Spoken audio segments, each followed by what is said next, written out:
They taught you to hate this plant. Every August, it rises along roadsides, fields, and fence lines, tall and bright and impossible to ignore. It blooms just as summer turns heavy, when the air thickens and people begin to sneeze, itch, and struggle to breathe. The timing feels too perfect to question.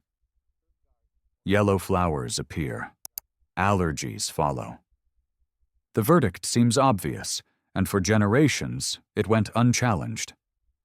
Goldenrod became the villain of late summer. It was blamed for congestion, headaches, watery eyes, and seasonal misery. Municipal crews cut it down. Homeowners sprayed it. Entire neighborhoods learned to see it not as a wildflower, but as a biological irritant that needed to be eliminated. But this belief is wrong. Goldenrod does not cause seasonal allergies. It never did. And the story of how this plant became falsely accused reveals one of the most persistent ecological misunderstandings in modern history. If you value stories like this, take a moment to like this video, share it with someone who still blames goldenrod, and subscribe for more documentaries that uncover what we've been taught to overlook. The real culprit we never looked at. Goldenrod blooms at the same time allergies peak, and that coincidence sealed its reputation. But timing is not guilt. Botanists have known for over a century that goldenrod pollen is heavy, sticky, and dense. It evolved to attach to insects, not float freely through the air. Gravity pulls it down within feet of the plant.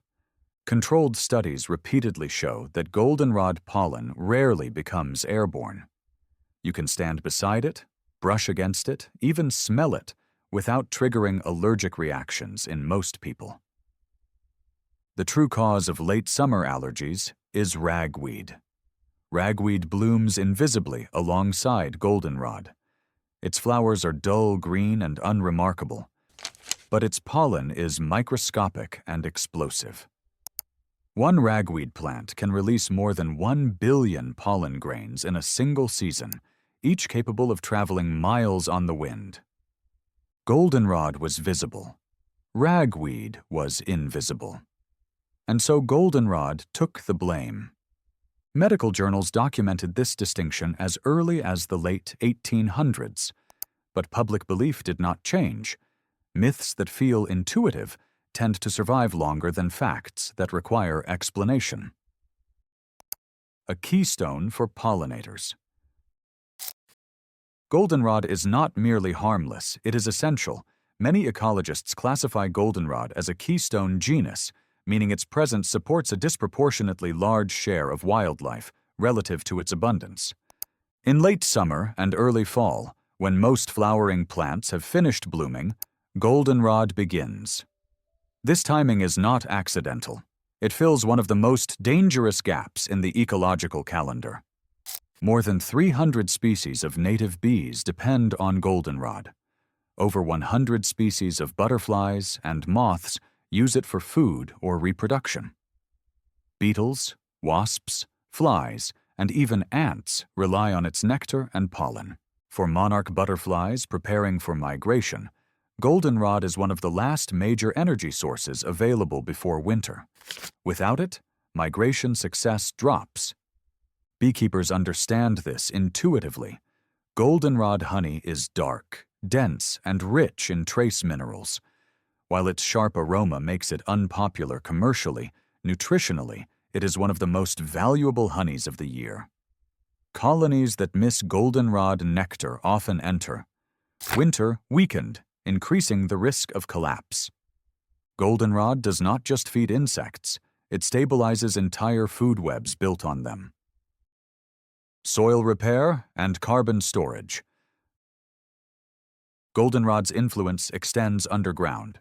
Its deep and fibrous root systems break through compacted soils created by heavy machinery, construction, and repeated mowing. These roots create channels that allow water to infiltrate rather than run off, reducing erosion and improving groundwater recharge. Goldenrod also contributes to carbon sequestration. Perennial plants store carbon below ground year after year, unlike annual crops that release much of it back into the atmosphere when tilled. Over time, goldenrod increases soil organic matter, turning degraded ground into living soil. In abandoned agricultural fields, goldenrod often appears first. This is ecological succession in action. Goldenrod prepares the land for grasses, shrubs, and eventually trees.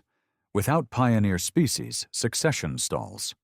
When goldenrod is removed, soil remains compacted, nutrient-poor, and vulnerable to invasive species that offer little ecological return. Urban heat, flooding, and resilience. In cities, goldenrod plays an even more important role. Urban landscapes are dominated by concrete, asphalt, and short turf grass, surfaces that trap heat and shed water. Goldenrod, with its height, root depth, and seasonal growth, counters all three problems. Its foliage shades soil, reducing surface temperatures. Its roots absorb storm water, reducing flooding during heavy rains. In roadside ditches and urban green corridors, goldenrod acts as natural infrastructure. Cities experimenting with native plant restoration have found that areas planted with goldenrod experience lower soil temperatures, higher insect diversity, and improved stormwater absorption compared to traditional lawns. Goldenrod does what engineered solutions attempt to replicate, quietly and without cost. Medicine before modernity. After centuries of being dismissed as a weed, goldenrod's story is one of rediscovery. Its leaves, flowers, and stems were brewed into teas, applied as poultices, and carried on the frontier for both nourishment and healing. What was once dismissed as folklore is now confirmed by modern science. Goldenrod contains flavonoids, saponins, and antioxidant compounds with anti-inflammatory and antimicrobial properties. These are some of the health benefits. Kidney and urinary support. Goldenrod has long been recognized as a gentle, effective ally for kidney and urinary health. Indigenous healers and early physicians alike used it to increase urine output without causing dehydration or electrolyte imbalance, making it safe for long-term use. Traditional teas helped support kidney function, flush the urinary tract, and reduce water retention. While not a replacement for modern antibiotics, goldenrod's mild diuretic and anti-inflammatory properties provided supportive therapy for mild urinary irritation. Modern research confirms these uses. Saponins and phenolic compounds in goldenrod help promote kidney filtration and reduce inflammation in urinary tissues. Unlike harsh diuretics, goldenrod works gradually, offering steady and consistent support over time. Respiratory health. Ironically, the plant often blamed for seasonal allergies was historically used to ease breathing. Goldenrod teas were prepared to relieve coughs, colds, sinus congestion, and mild bronchial irritation. Rather than drying out the respiratory system, it helps regulate mucus production and soothes inflamed tissues without shutting down natural defenses. Its mild astringent and anti-inflammatory compounds create a subtle, stabilizing effect, which is why it was often taken preventively rather than as a last resort. Early herbal texts describe goldenrod as especially useful for seasonal chest complaints, reflecting the late summer respiratory issues many still experience today. Wound healing and antimicrobial action. Goldenrod also played an important role in wound care. Fresh leaves were crushed into poultices for cuts, burns, and insect bites, helping reduce swelling and prevent infection. Its antimicrobial compounds inhibit certain bacteria and fungi, making it effective for minor wounds. Settlers carried dried goldenrod leaves for basic frontier first aid, sometimes calling it woundwort for its protective properties. The plant's aim was not sterilization, it was healing. Digestive support.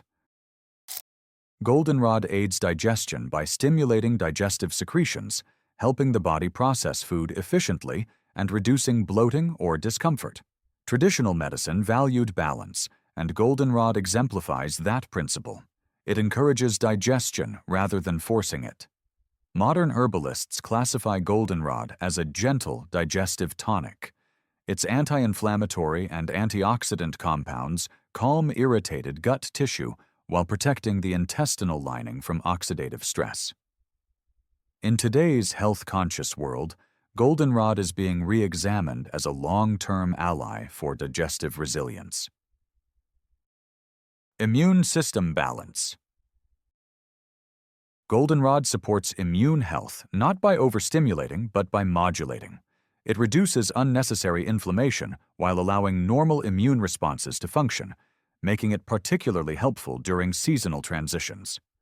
By preventing immune misfires rather than pushing the system into overdrive, Goldenrod addresses chronic inflammation, which underlies many modern health issues.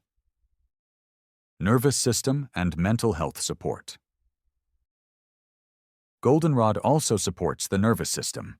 Mild teas were traditionally consumed during periods of stress or fatigue, particularly when physical discomfort and emotional strain overlapped.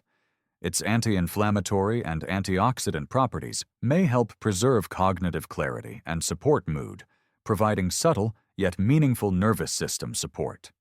Traditional herbal wisdom viewed health holistically, and Goldenrod's diverse effects reflect that integrated perspective.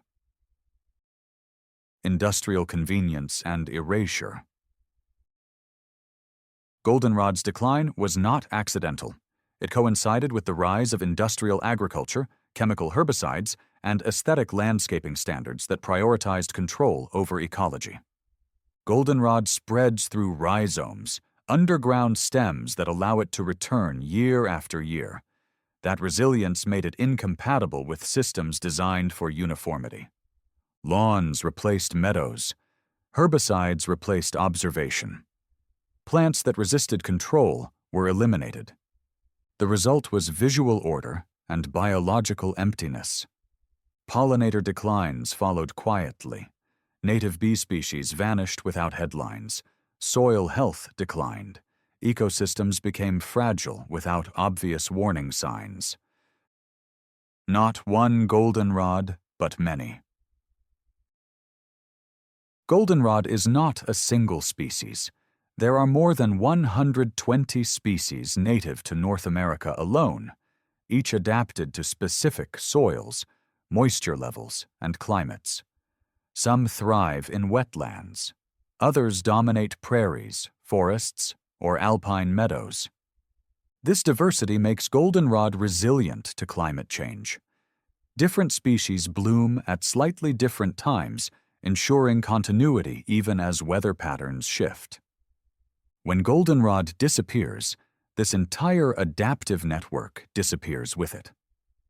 Restoration projects that reintroduce regionally native goldenrod species consistently show increased biodiversity, improved soil health, and more stable pollinator populations.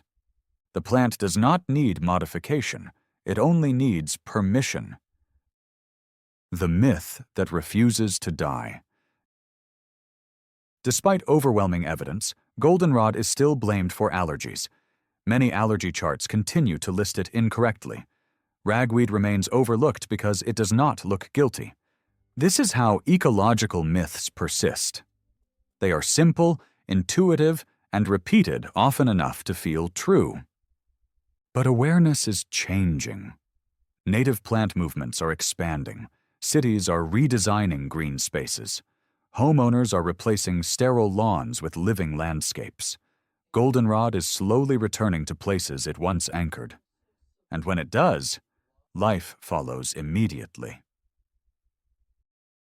The quiet reckoning. Goldenrod was never the enemy. It was visible, convenient, and misunderstood. In removing it, we weakened systems we barely understood.